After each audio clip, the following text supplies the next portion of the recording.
Chapitre 38. La parole de l'Éternel me fut adressée en ces termes.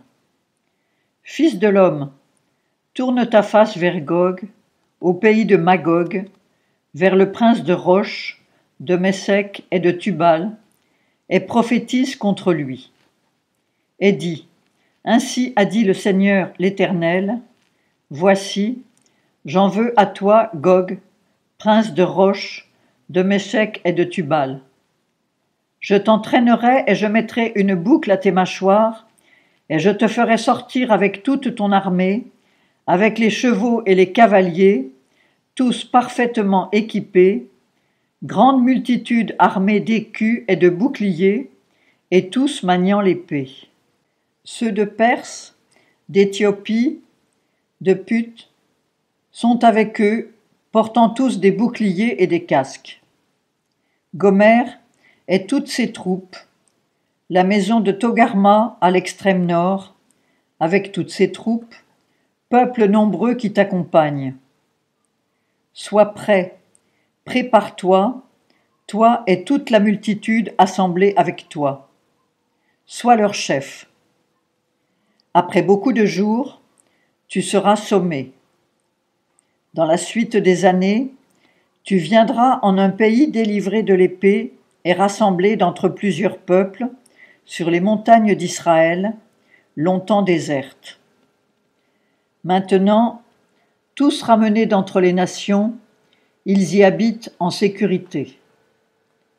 Tu t'avanceras et tu viendras comme l'ouragan.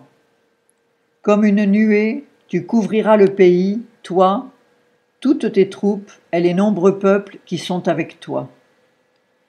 Ainsi a dit le Seigneur l'Éternel, en ces jours-là, des pensées monteront dans ton cœur et tu formeras de mauvais desseins.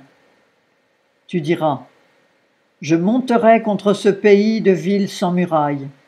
Je fondrai sur des hommes tranquilles, en sécurité dans leurs demeures, habitant tous des villes sans murailles, sans barres ni portes.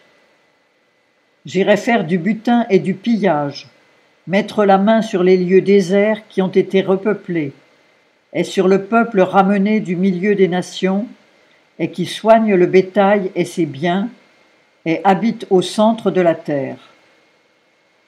Sheba et Dédan, les marchands de Tarsis et tous ces lionceaux te diront, ne viens-tu pas pour enlever du butin, et n'as-tu pas assemblé ta multitude pour faire du pillage, pour emporter de l'argent et de l'or, pour prendre le bétail et les biens, pour enlever un grand butin? C'est pourquoi, fils de l'homme, prophétise et dis à Gog, ainsi a dit le Seigneur l'Éternel. Ne sauras-tu pas en ce jour-là qu'Israël, mon peuple, habite en sécurité? Et pourtant, tu viendras de ton pays, de l'extrême nord, toi et plusieurs peuples avec toi, tous gens de cheval, une grande multitude et une puissante armée. Tu monteras contre mon peuple d'Israël, pareil à une nuée qui couvre le pays. Ce sera dans les derniers jours. Je te ferai marcher contre mon pays, afin que les nations me connaissent, quand je serai sanctifié par toi sous leurs yeux, ô Gog. Ainsi a dit le Seigneur l'Éternel, n'est-ce pas de toi que j'ai parlé jadis, par le ministère de mes serviteurs les prophètes d'Israël, qui ont prophétisé alors pendant des années que je te ferai venir contre eux? Mais en ce jour-là, au jour où Gog marchera contre le pays d'Israël, dit le Seigneur l'Éternel, la colère me montera au visage. Je le dis dans ma jalousie, dans l'ardeur de ma colère. Oui, en ce jour-là, il y aura un grand trouble dans le pays d'Israël.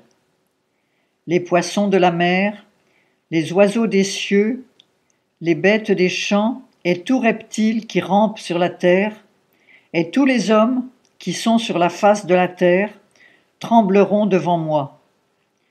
Les montagnes seront renversées, les rochers escarpés tomberont, et toutes les murailles s'écrouleront par terre.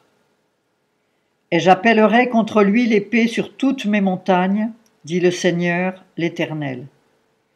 L'épée de chacun se tournera contre son frère, et j'entrerai en jugement avec lui par la peste et par le sang. Je ferai pleuvoir sur lui, sur ses troupes et sur les grands peuples qui l'accompagnent, une pluie violente, des grêlons, du feu et du soufre. Et je me glorifierai, et je me sanctifierai, et je me ferai connaître aux yeux de nations nombreuses, et elles sauront que je suis l'Éternel.